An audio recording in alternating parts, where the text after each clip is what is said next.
All right, today we're going to be speaking about identity crisis. You know, and finding our identity in Messiah. You know, many of us. Come on, clicker, get the clicking. Oh.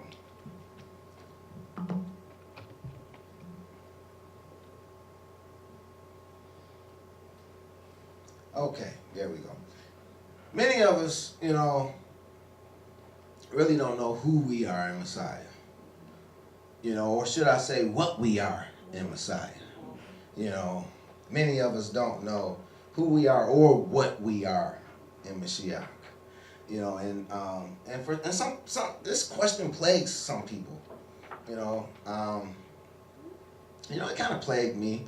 You know, when I didn't know. So I suppose that I figured myself to be about the average. So I think other people, thought about this as well. Anybody else thought about this other than I? You know, yeah. You know, a lot of people have an identity crisis. They don't know, who they are or what they're called to be in Mashiach. You know, well, we're going to talk about two things that, that's in the body of Messiah. You know, one belongs there and the other doesn't. Well, I guess they both belong there. They both have a role to play. But, one you'd rather not be. You know, in Yirmiyahu or Jeremiah 50:17, we read, it says, Israel is a scattered sheep. The lions have driven him away. First, the king of Assyria have devoured him, and last, this Nebuchadnezzar, king of Babylon, have broken his bones. You know, and so it's talking about the whole nation of Israel, both houses. The king of Assyria, devoured the house of Israel, and Nebuchadnezzar, the house of Yehuda. And I bring this to your attention because, many of us identify ourselves with Israel, and as we should, but I want you to know that we are as sheep. Psalms 100 verse 3 says, know ye that Yahuwah, he is our Elohim, that he is Elohim, and it is he that hath made us and not we ourselves. We are his people and the sheep of his pasture. Again, we're presented as sheep. Micah 2:12, I will surely assemble, O Yaakov, all of thee. I will surely gather the remnant of Israel. This is what's happening in our day and time. Whether you know it or not, whether you acknowledge it or not, this is happening. Prophecy is being fulfilled in our day and time. Yah is gathering the remnants of Israel. He says, I will put them together as the sheep of Bozrah. Bozrah was actually means sheepfold.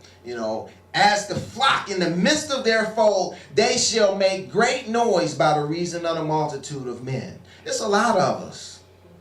It's a lot of us, and it is a great sheepfold. If you think about it, over a third of the earth's population claim to be Christian. They claim the Messiah as their Adonai and Savior. They claim him as their shepherd, and truly he is. In Yochanan 10:14-16, he said, "I am the good shepherd, and know my sheep, and am known of mine.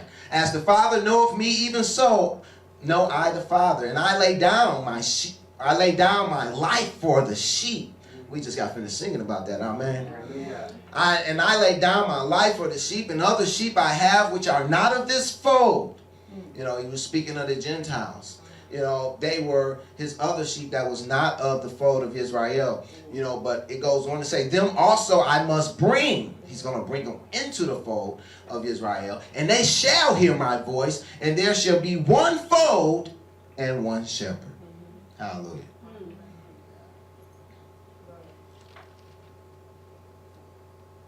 Also, Matthew 25:31-40, the Messiah speaks of when he comes back. And let's see who he's going to be dealing with. Can I have my first reader read Matthew 25:31-40, please? When the sun, excuse me, my voice was in Jerusalem. It might go in and out. When the Son of Man shall come in his glory, and all the holy angels with him, then shall he sit upon the throne of his glory. And before him shall he gather all nations, and he shall separate them one from another, as a shepherd divided his sheep from the goats. And he shall set the sheep on his right hand, but the goats on his left. Then shall the king say unto them of his right hand, Come, ye blessed of my Father, inherit the kingdom prepared for you from the foundation of the world. For I was in hunger, and ye gave me meat. I was thirsty, and ye gave me drink. And I was a stranger, ye took me in. Naked, and you clothed me. I was sick, and you visited me. I was in prison, and ye came unto me. Then shall the righteous answer him, saying, Adonai, when saw we thee in hunger and fed thee, or thirsty and gave thee drink? When saw we thee a stranger and took thee in, or naked and clothed thee? Or when saw we thee sick or in prison and came unto thee? And the king shall answer and say unto them, Verily I say unto you, insomuch as ye have done it unto one of the least of these my brethren, you have done it unto me. Hallelujah. Thank you. Okay, so here it is. We see, verse 31 told us, when the Son of Man shall come in his glory and all the holy angels with him, then shall he sit upon the throne of his glory. And even as he told us he was that good shepherd, he says, as a shepherd divideth his sheep from the goats, and as he shall set the sheep on his right hand, but the goats on his left. Then shall the king say unto them on his right hand, who's on his right hand? The sheep. Okay, y'all got to stay with me now. I'm going to check and make sure y'all still there every now and again. Then shall the king say unto him on his right hand, Come ye, blessed of my Father, inherit the kingdom prepared for you from the foundation of the world. So the kingdom was prepared for who from the foundation of the world? The sheep. The sheep. Absolutely. And in verse 40 he says, Verily I say unto you, inasmuch as ye have done it unto the least of these, my brethren, ye have done it unto me. Again, speaking to the sheep. The goats, you don't want to be one of them.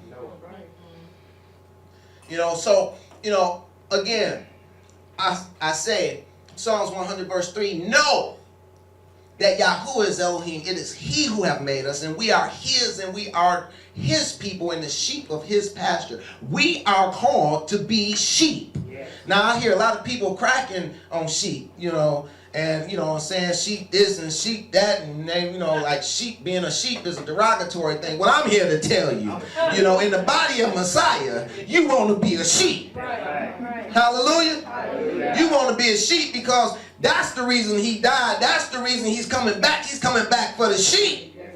So if you don't want to be a sheep, then shame on you. You in trouble. I'm just here to tell you. See, some folks have an identity crisis. They don't know who or what they are. They don't know who or what they supposed to be. But we're going to try to set the record straight today. Amen. Amen.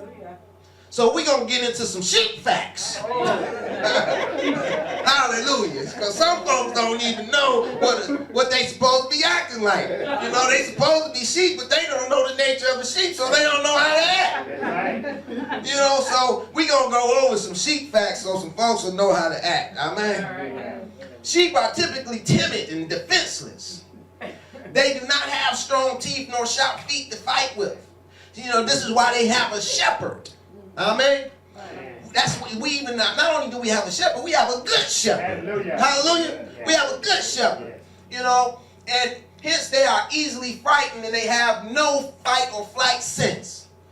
I'm going to say that again. They are easily frightened and they have no fight or flight sense. Only flight. Did you get that? So when the enemy comes, do you stand up and knuckle up? No. Or do you run? If you a sheep, you better get the footing. I'm just here to tell you. See, so many people got this thing twisted. They want to be everything but a sheep. You know, they want to be a sheep on steroids. Maybe they one of them GMO sheep or something. You know, but the true sheep of Elohim, they don't have a fight in them. All they have is a flight. Now, where sheep are docile, rams, on the other hand, are the flock's natural leaders and can be quite aggressive. You know, now within every flock of sheep, you're going to have some rams. Now, these are the natural leaders of the sheep. You know, now, they're the leaders, but they're not the leader. Amen? You know, so they're leaders, but they're not the leader. See, because the shepherd is the leader. You know, and the rams are just at the head of the flock. You know, so the rams are the closest ones on the footsteps of the shepherd. You know, so they're following him. You know, so even as Apostle Paul would say, follow me as I follow Yahushua. Right. See, he didn't get it twisted. He didn't say follow me as if he was the shepherd. He said follow me as I follow the shepherd. Right. Okay, so that's important to understand too. And contrary to popular belief, sheep are not stupid. You know, that's a misnomer. That's a bad rep that they got. They can actually be pretty intelligent. I'm telling you. I read this one story about sheep, you know, where they put this grid in front of them. They kept getting out, and they kept going over to the neighboring farms, eating their farms up, you know, eating all their produce up. You know, and so they said, okay, we're going to put a stop to these dumb sheep. We know what to do for them. And they put an iron grid, you know, on the outside perimeter of the sheep pen, because somehow they was getting out the pen. They couldn't figure out how they was getting out the pen, you know. So they said, well, we're going to put an iron grid around it, you know, so if they try to step in the iron grid, they get tripped up, you know. They won't be able to get out, right? Lo and behold, they look up and the sheep are all down at the neighboring farms just chewing up all their stuff, and they like, well, how in the world did they get past this iron grid? See, they thought the sheep was stupid. They thought he was dumb. But what the sheep began to do was get on that iron grid and roll right on over it. They rolled over the iron grid, got up on their feet, and went on and got something to eat. Now, is that stupid? Is that dumb? Nah, that's pretty intelligent. You know, sheep depend heavily on their vision, yet they have poor depth perception. This is why they often have to stop and examine things more closely. See, this is when, you know, this is why they have to stop and examine things more closely, because they have no depth perception. They can see, you know, and they depend on their sight, you know, but they can't see the deep aspects of things. You know, and so this is congruent to a spiritual sheep as well. You know, Yah has to open our eyes and show us the deeper things. Amen? We can see the things on the surface, you know, but we have to stop and examine things to see it more in depth. You know, sheep also tend to avoid shadows and are reluctant to go where they can't see. See, this is spiritually speaking, this tells us that the sheep stay out of the dark. Hello, somebody. You know, they don't go in dark areas. You know, we're called children of the light. Sheep like light. You know, and they're going to try to stay in the light. They're not going to go in the shadowy areas. So if you over in the shadowy area, then you need to question. Maybe you're a sheep that just don't know no better, or maybe you just not a sheep. I don't know. But you need to stay out the dark. You know, we like to understand. We like to have perception. That's what the light represents. It represents Yah's Torah. It represents his teachings, his commandments, his sayings, his words, you know, and this is what we like as sheep. Amen? Amen. You know, now it says the sheep has no sense of direction to lead them home if they get lost. See, this is why sheep follow the sheep in front of them. You know, they're called flockers. You know, they flock together, you know, and they follow one another. They always want to be around other sheep. They're very social animals. They need to see other sheep. You know, if you feel like, you know, you just want to be by yourself all the time, then maybe you're not a sheep. I don't know. I'm just telling you the nature of a sheep. A sheep will become highly agitated and separated from the rest of the flock for too long. You know, and the sheep, once they get off on the lawn, you know, they don't have a sense of direction, so they easily get lost once they're separated from the sheep. They know that. They're not stupid. They know that. That's why they stay behind the sheep. That's why they stay together. Now, sheep have excellent smell and hearing. You know, they'll hear what you say. You know, and that spiritual sheep, you know, we supposed to have excellent hearing. Hearing in the Hebrew is shema, which means not only to audibly hear, but to obey. Amen? You know, now, they also have excellent smelling, which speaks to discernment. You know, so if you're a true sheep, then you're going to be able to discern some things based upon what you hear and see. Right. Amen? Right. Amen. You know, so if you're a sheep, you're going to be listening well. And you're going to be discerning well. Now, I'm going to tell you something else about sheep. Sheep don't need much sleep. They only spend about 15% of their day sleeping. You know, so that means they're always up and they're alert. They're always watching. You know, because, you know, they're easily frightened. Remember, we said that. You know, so they're always watching. You know, and they always ready to go if they need to. You know, now, I'm going to tell you something else about sheep. Sheep can't go it alone. You know, a lot of people want to get into this faith and they want to do this thing by themselves. They want to say, okay, well, you know, I got my Bible and I got me and I'm going to get in and I'm going to do this thing. No, that's not the way that y'all intended it to be.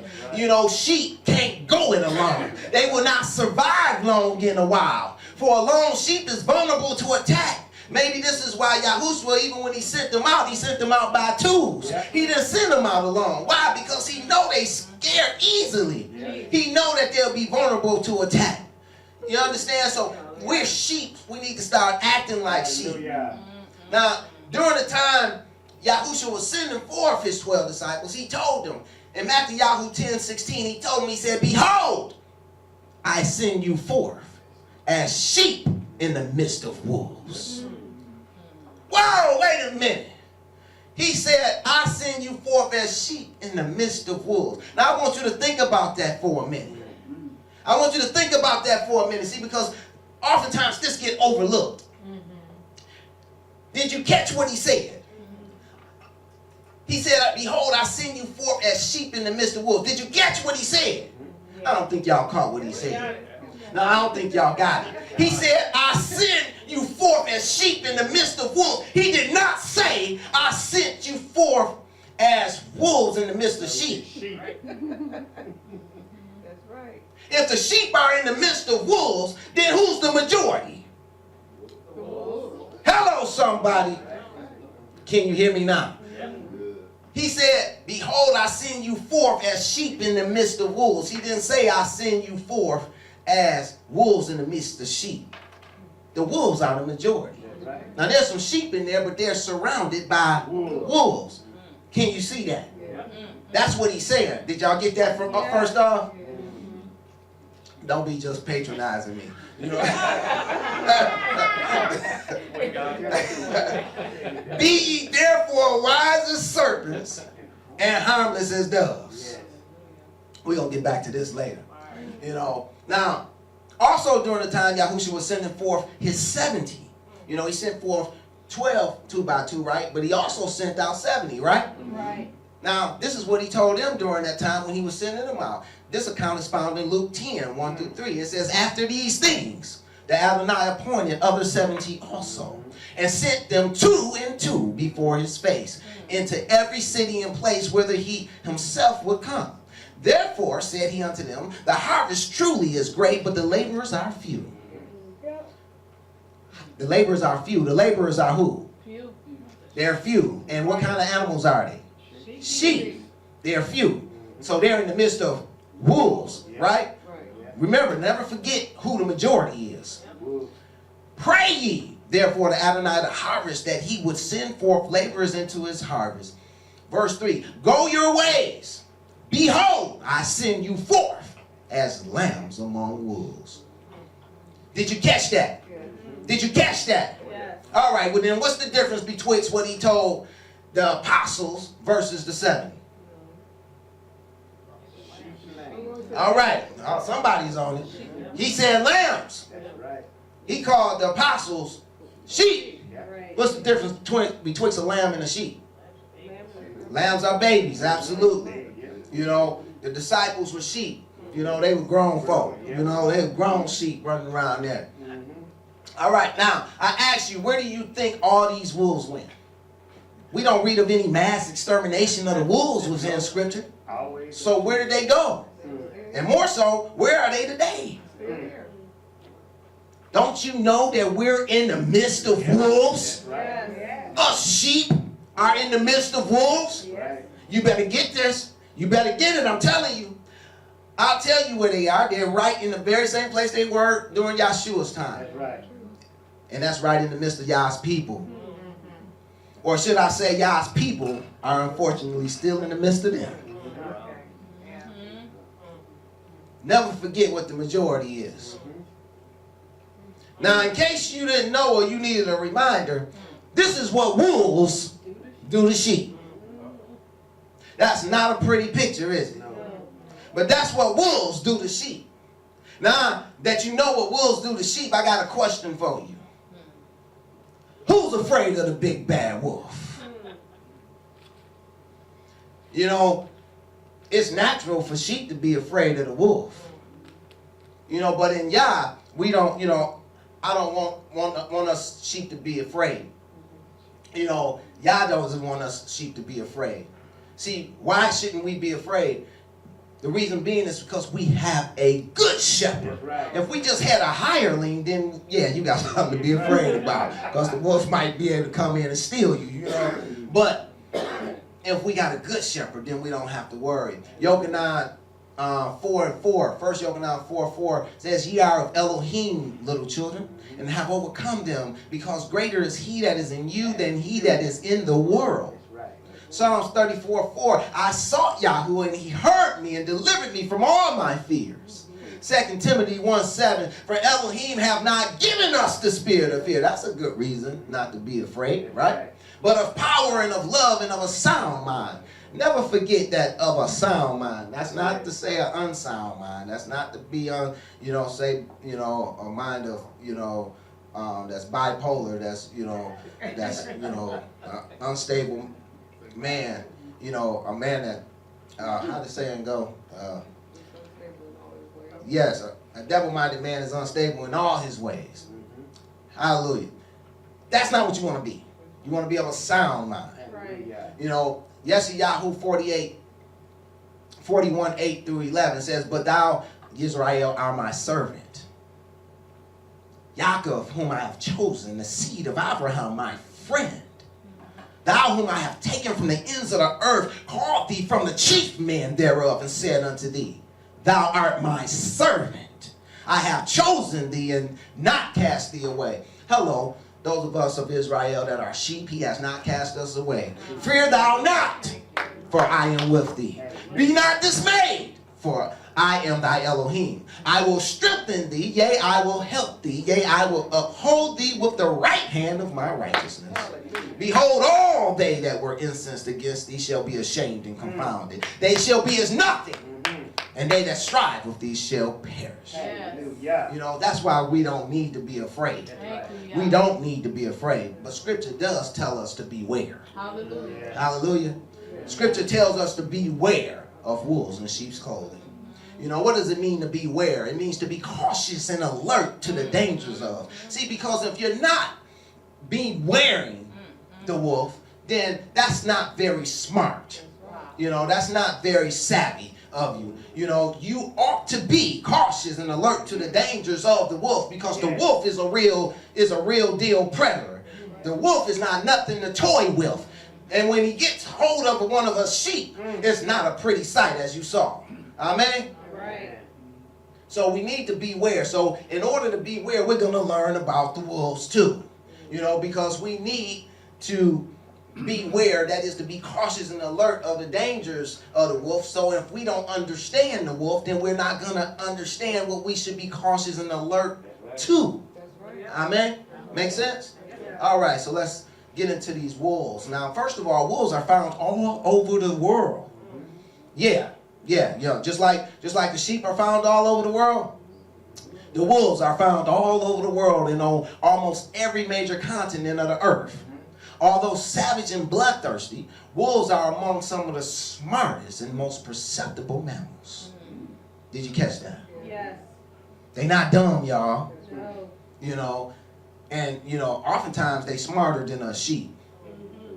They're not smarter than our shepherd though, Right. but they're oftentimes smarter than us sheep. Wolves are among some of the world's smartest and most perceptible mammals. You know, whereas the sheep has to be led to their pasture via a shepherd, wolves spend about a third of their time traveling. You know, see, they can't sit still. You know, they go from flock to flock to flock. You know, they make their rounds. Wolves spend about a third of their time traveling. You know, all you got to do is look at the body of the Messiah, and you can see these wolves. They're there. They're all around. All you got to do is be as sheep. Sheep are alert. Sheep are always watching. They only spend 15% of their day sleeping. They woke. They looking out. They ready to go when they have to. You understand? They ready to run from the danger of the wolf.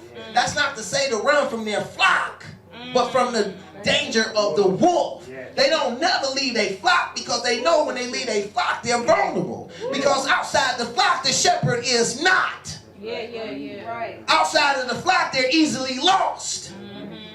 You know, so you have to stay with the flock, but you still have to be alert to the dangers that are around you, such as the wolves. Now, they spend a third of their time traveling, and they usually have a regular pattern of visiting and marking their territories every few weeks. And if you watch these wolves, you'll see they go around, they make their rounds. You know, you'll see them periodically come by. You know, maybe in the natural world, maybe that looks like them coming by to different folks' houses. You know, making their rounds. You know, every so often they pop up. Hey, just checking in on you. Seeing if you weak and vulnerable yet. You know, you have to understand the nature of the wolf. You have to know what to be alert to. You know, they are one of the most vicious and bloodthirsty of all animals. Often they simply kill as much prey as possible. Regardless of hunger and appetite, you know, it doesn't matter about the hunger and appetite. See, this is what you have to understand about the wolves. You know, they kill for the joy of it. You know, I was reading one account about some wolves. They got in this one area, they killed like 160-something thousand sheep, I think it was. Yeah, 160,000 sheep in that particular area. You know, back in the day. You know, they couldn't catch these wolves.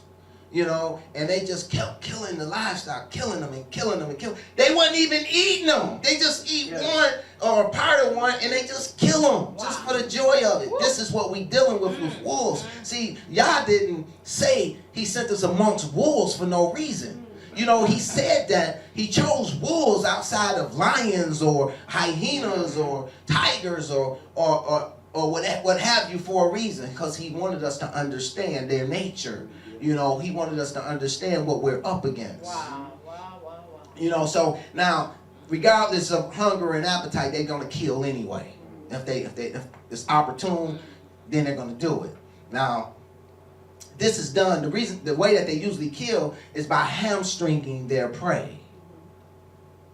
You know, hamstringing their prey, that means, you know, they attack the legs. The hamstring, you know where the hamstring on the leg is, kind of like, you know, back here in the back of the knee. You know, they hamstring their prey so that they cripple them. You know, so, you know, now I want you to think about what that means spiritually.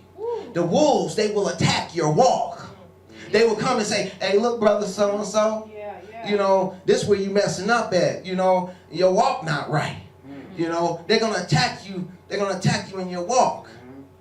You know, they're not going to build you up. They're going to tear you down. You know, they're going to attack you in your walk. Other areas of attack include the shoulders, you know, which is where you carry your burden.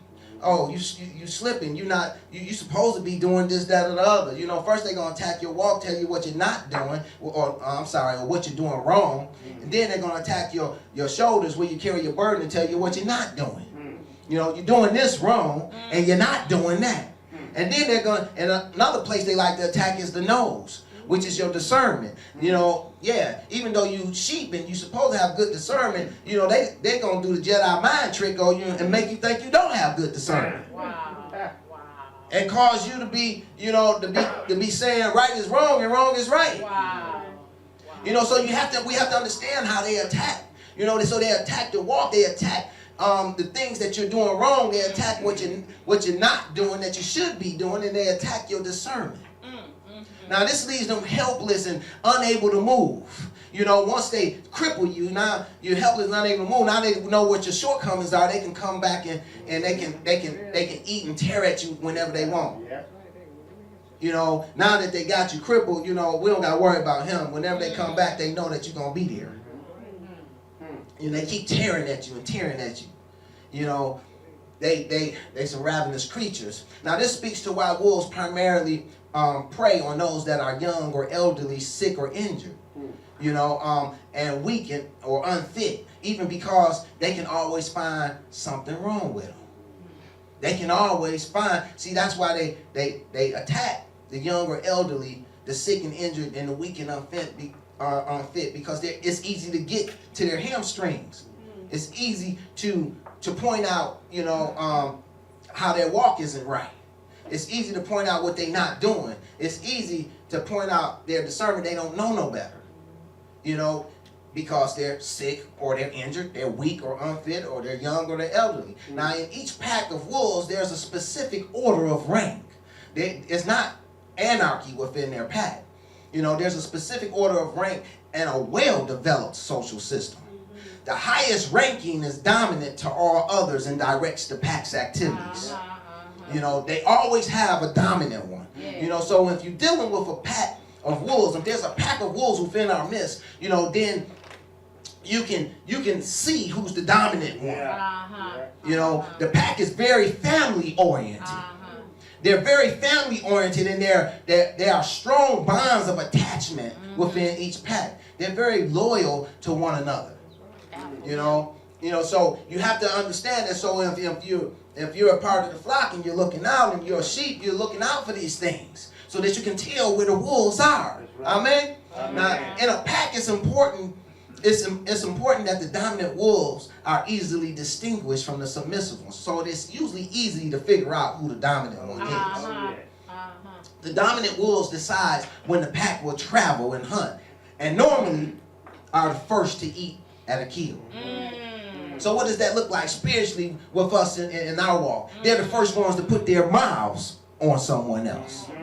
They're the first one to talk about someone else.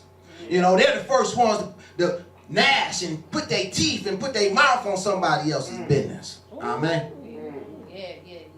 Now, probably the wolf's strongest personality trait is its capacity for making emotional attachments to other individuals.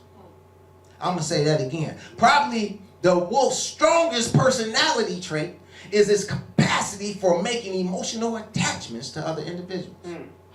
This ability to form emotional attachments to other individuals result in the formation of the pack or family. You better go. You know, this is how they build their pack. Wolves are very territorial and mark out their territories by chemical signals. So, you know, seeing that they're very territorial, there's usually only one pack of wolves, you know, in a certain area. So if you're a part of a flock, you know, there's usually only one pack of wolves that you have to contend with. Yeah. You know, now, they have, wolves are very quick for the hunt. The wolf has long and powerful legs, as well as a mighty stamina. You have to know this. You have to know this, because if you think you're going to outrun a wolf, you're wrong. You got to get to the shepherd. You got to get to the shepherd, or you got to get in the flock. You know, when the wolf comes amongst the flock come together. They come together, they squeeze in tight, you know, so that the wolf can't get to them. You know, now, the wolf had these strong and powerful legs, as well as a mighty stamina. You know, so they're not going to get tired of chasing you. You know, if they own you, they're not going to get tired of chasing you. You got to know that. And the only way that you're going to prevail is you're going to have to get with the shepherd. You're going to have to stay in the pack. You're going to have to get as close and as deep in the pack as you can get. Now, it also allows it to spend 8 to 10 hours on the move. The stamina does. It also allows the wolves to spend 8 to 10 hours a day on the move in search of prey. So they always on the move. Wolves are primarily nocturnal and usually travel at night. You know, now what does this mean spiritually? What this means spiritually is that they they operate, they move in darkness. Yeah. You know, they can see in the dark. Yeah. Yeah. So they think. You know, spiritually speaking, they can't see a lick. That's right. You know, but what this says to us spiritually is that they operate in darkness. Yeah. They're nocturnal creatures. We're creatures of the light. They're creatures of the dark. You know, they operate in darkness. They are confused. They are they don't understand. You know, they have things twisted. You know, because they are in darkness. They're not in the light. Yeah. You know, they're not in Yahshua's light. Mm. You know, now Psalms 37, 11 through 13, you know, gives us a little bit about the wolf. Let me have my next reader read Psalms 37, 11 through 13, and also Job 16, 9 and 10, please. Psalm 37, 11 through 13. But the meek shall inherit the earth, and shall delight themselves in their abundance of peace. The wicked plotteth against the just, and gnasheth upon him with his teeth. The Adonai shall laugh at him, for he seeth that day is coming. Yeah. His day is coming. Yeah. Job 16, 9 through 10. He teareth me with his wrath, who hateth me. He gnasheth upon me with his teeth. Mine enemy sharpeneth his eyes upon me. They have gaped upon me with their mouth. They have smitten me upon the cheek reproachfully. They have gathered themselves together against me. Okay, so now the wolves, they have 42 teeth that are backed up by incredibly strong jaw muscles. You know, they can use that they use on their prey. Hence, their primary form of attack is with their mouths. You know, this is how they attack. They put their mouths on folks. Yeah. You know, they always got their mouth on the folks. You know, when they attacking, they put their mouths on folks. You got to understand this. You know, because this is how they operate. You know, they do it by putting their mouths on folks. They be talking about folks. You know, they be talking, saying stuff. You know, Psalms 37 told us the meek shall inherit the earth and shall delight themselves in the abundance of peace. Yeah. You know, see, oftentimes you'll find them where there's discord. You know, they're always keeping some mess going. Yeah. You know, they're not bringing peace. They're not peacemakers. They usually sow discord. They keep some mess going. Glory. Verse 12 says, the wicked plotteth against the just. And that's just what they do. Yeah. The wolves will plot against the just sheep. Yeah. You know, and gasheth upon him with his teeth. You know, that's how they attack. That's their that's their primary weapon, is their mouths. Yeah. You know, also we seen in Job 16, 9 and 10 says, he teareth me in his wrath, who hateth me. He dashed upon me with his teeth. My enemies sharpened his eyes upon me. They have gaped upon me with their mouth. This is how they come at us. Yeah. This is how they come at us. That mouth. You have to know and understand. You know, the wolf is so sly that it's almost a waste of time to try to catch him in any kind of trap. Wow. See, they very smooth with what they do. They know how to operate in that darkness. You know, they very smooth and they're very deceptive. The wolf can also go several days without feeding, making it difficult to starve them out. You think you're going to starve them out? No, they start fasting on you. Wow. Maybe now you can see why wolves are known as apex hunters. That is, they hunt at the top of their food chain. Wow. Except for the shepherds, they don't have to compete with any other animal or enemy. The shepherd is their only enemy. Praise the Most High El. We have a good shepherd. Amen. Yeah. Praise him, we have a good shepherd. Yahushua, the good shepherd. Yeah. An interesting aspect in the manner of which wolves operate by is what is known as the conversation of death. This is a real thing. You know, this is an aspect of the manner in which they operate by. You know, it's called the conversation of death. Man have not been able to translate this phenomenon any more than they've been able to translate the meaning and significance of howling. You know, however, it has been suggested that within this momentary conversation of death, it is decided whether the hunt will be stopped or if a chase will follow. Yeah. So this is a very important time if you're confronted by wolves. Amen? Wow. How you act when confronted by wolves can make all the difference as to whether or not you're the next target. Wow. Did you catch that? Yeah. You know, they operate with this conversation of death. You know, and within this conversation of death, it's decided whether the hunt will be stopped or if a chase will follow. Now, knowing this, let us reconsider the good advice that our Messiah gave us. Yahushua gave us some very good advice Yes. to help us against these predators. Yeah. Remember in Matthew 10:16, he says, behold, I send you forth as sheep in the midst of wolves. Remember that? He said, be ye therefore wise as serpents. Watch out now. He didn't leave us without counsel.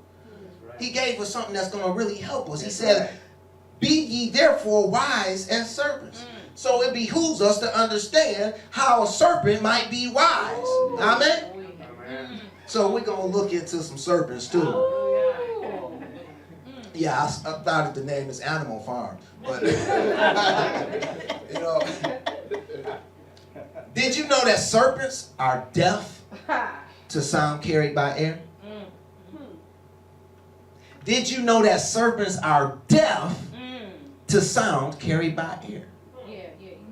Hence, if we are as wise as the serpents, we wouldn't pay any attention to the wolves' conversation of death. That's right. And thereby cause them to go on to easier prey. See, but it's because the sheep, some of the sheep within the flock have itching ears. They have itching ears, and so they like to hear what the wolf is saying, not knowing that the wolf is plotting on them. Yeah. Yeah. During that conversation, they're deciding whether or not, yeah, I think we can get this one.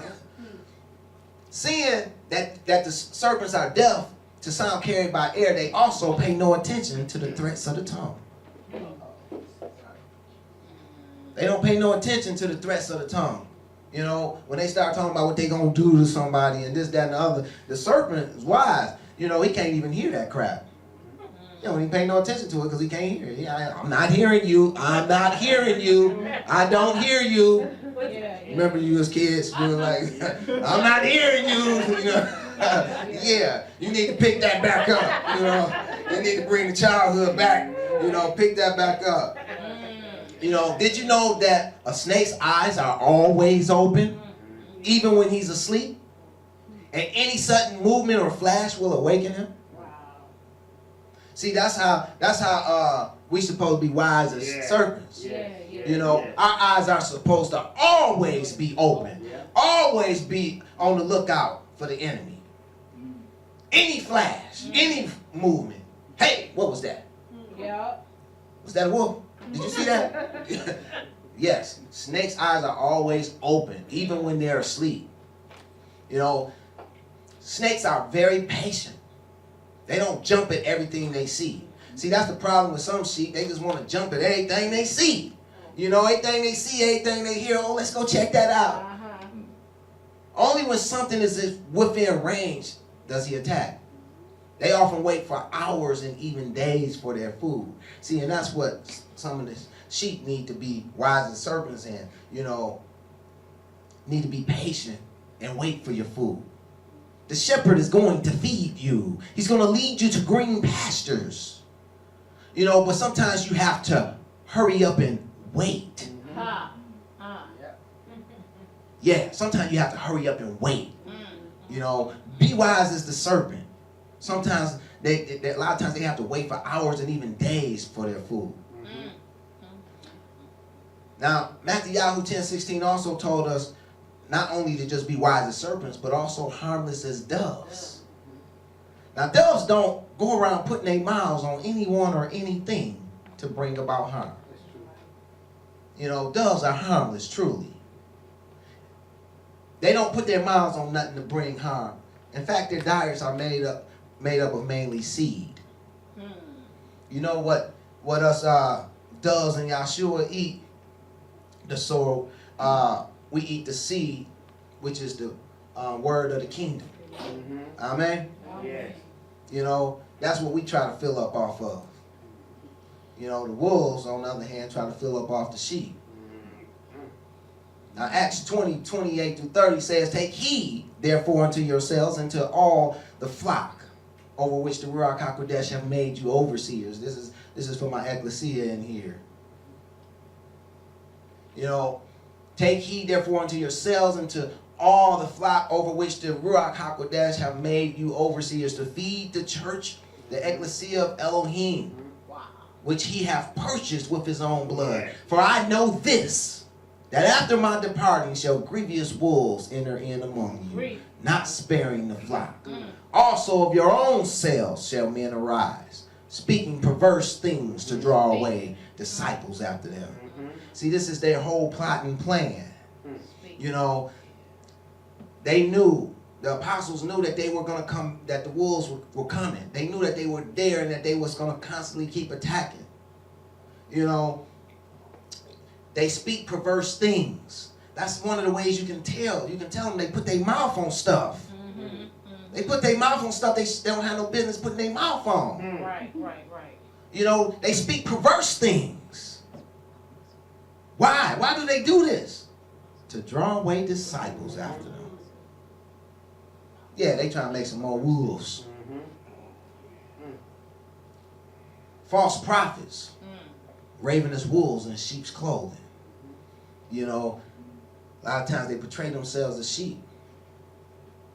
You know, the Messiah told us in Matthew 7:15 through 20, he says, beware of the false prophets, which come to you in sheep's clothing, but inwardly are ravening wolves.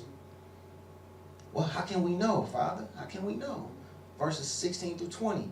Ye shall know them by their fruits. See, you just learned the fruits of the wolves. You learned their character, their nature. Do men gather grapes of thorns or figs of thistles? Even so, every good tree bringeth forth good fruit. But a corrupt tree bringeth forth evil fruit. A good tree cannot bring forth evil fruit, neither can a corrupt tree bring forth good fruit. Every tree that bringeth not forth good fruit is hewn down and cast into the fire. Wherefore, by their fruits ye shall know them. You know, if you want to know what a good spiritual leader is, you want to know how a good spiritual leader looks, then check out the fruit. Do they have the love, the joy, the peace, the long suffering, the meekness, the temperance, the goodness, the faith, the things in which there is no law? Do they have these things? Yahushua chose to compare the false prophet to a wolf. Therefore, it stands to reason that we needed to consider the nature of wolves, that we might discern whether they're within our midst. Yahushua is hereby letting us know that they often present themselves as a prophet or prophetess. This is one of the main ways they present themselves, as sheep in wolves' clothing. You know, hence the Messiah say, beware of false prophets. Remember that the wolves are very knowledgeable. So much so that sometimes their knowledge can be mistaken for wisdom on high by the sheep. But there is a way you can know the difference. It's by their fruit. James 3:12 through 18. Can the fig tree, my brethren, bear olive berries? Can a vine figs?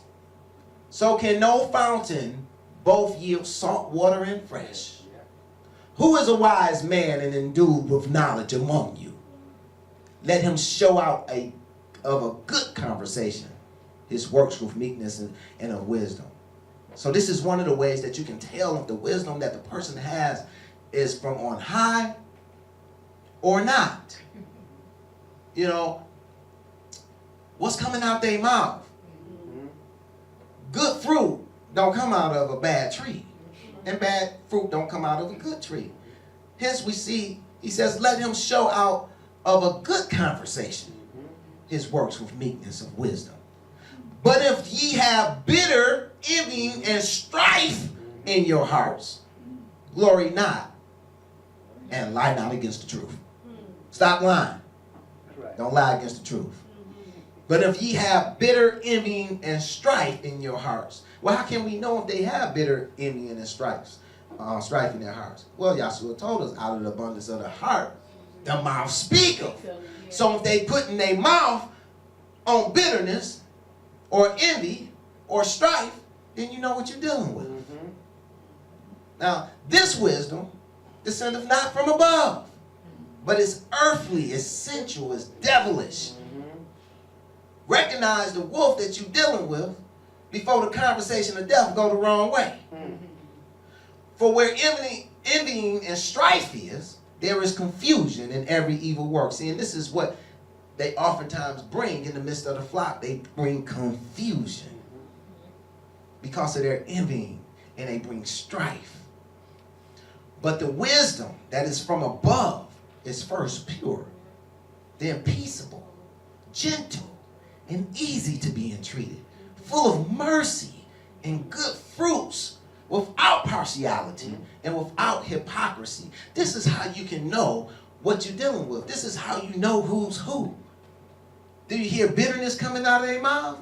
Do you hear envying coming out of their mouth? Do you hear strife coming out of their mouth? These things shouldn't be coming out of a good tree. Right. You know, this is not the wisdom that descended from above. This is earthly wisdom. It's sensual, it's devilish. But the wisdom that is from above is pure, it's peaceable. Are they bringing peace to the situation? Are they gentle? Are they easy to be entreated? Are they full of mercy? Do they have the love, the joy, and the long suffering? Do they have the fruit of the Spirit? Are they without partiality and without hypocrisy? Do they have the fruit of righteousness, which is sown in peace of them that make peace? Or are they bringing forth discord? Are they keeping up a bunch of mess? You need to know how to discern one from the other. Matthew 12, 33 through 37, either make the tree good and its fruit good, or else make the tree corrupt and its fruit corrupt. For the tree is known by his fruit. O generation of vipers, how can ye, being evil, speak good things? For out of the abundance of the heart the mouth speaketh. You can tell the wolves, out of the abundance of their heart, the mouth is going to speak. They're going to put their mouths where it should not be. A good man out of the good treasure of the heart bringeth forth good things. And the evil man out of the evil treasure bringeth forth evil things.